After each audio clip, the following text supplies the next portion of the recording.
guys, this is going to be a how to select and use Bosu ball tutorial here. As you can see, I have a Bosu ball in front of me. It is winter here in Seattle, the Pacific Northwest, and so a lot of my equipment is a little underinflated at the moment. I'm realizing that today. So when I stand on this, first of all, my head disappears, I'm supposing. It's a bit squishier than I would normally have it. So the manufacturer says you want to have as 10 to 13 inches from the base to the bullseye being the center of the dome. I actually find, depending on how much you inflate it, it changes the workout itself. So if it's a little bit on the squishier side, I find it's harder for balance. If it's a little bit more inflated, I find it's harder for muscles, things like lunges, squats, having a little bit more stability to it. But if you want to work more on balance, I might recommend maybe having it a little bit on the close to the 10 to 11 inch instead of the 13 inch. So as far as proper form and technique with a Bosu, when you step on it, you want to have one foot on each side of the bullseye, okay? So if you're newer to this, you might even want to be close to a wall or something just to make sure that you don't fall over on the first try here. And then what I like to do, just to get my ankles warmed up, I roll them out, in, easy now, forward and back. If I can't do it, we're in trouble.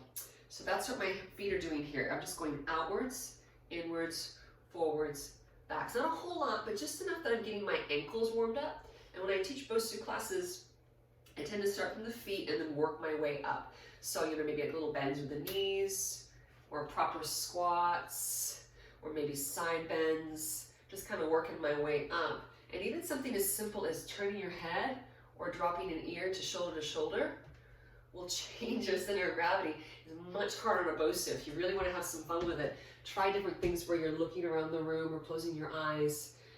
It does make it a bit more challenging. Great tool for balance. Unfortunately, it's not super portable, and it is about 15 pounds. So when I tell my class to put the Bosu down, I always try to remind them, don't just drop it down because you don't want to hit your feet or your fingers. Plus, it's kind of a startling sound as well. Some of the things that we can do in the Bosu, besides squatting and balancing, I love it for lunging, putting my foot in the center of the dome, back leg back, and right away notice what happens to my balance. It gets really shifty, right? So if you're feeling like a traditional lunge is not challenging enough for you anymore, you can take it up a notch by trying the Bosu. More inflated will make it more of a challenge. Adding weights, also more of a challenge. In one of my previous tutorials, I showed you how to use a stability ball for crunches. There's a similar principle with the Bosu. So you can set up in a very similar way. It's a bit more stable, obviously, than a stability ball, but you can do crunches from here as well. I get a lot of the similar benefits, not quite as much of the balance component. Also, a little fun fact, Bosu stands for both sides up. So you can use the Bosu flipped over as well. I often will do things like planks, just traditional planks, with tilts, mountain climber kind of things, rock climbers, really getting a nice stretch in my hip flexors.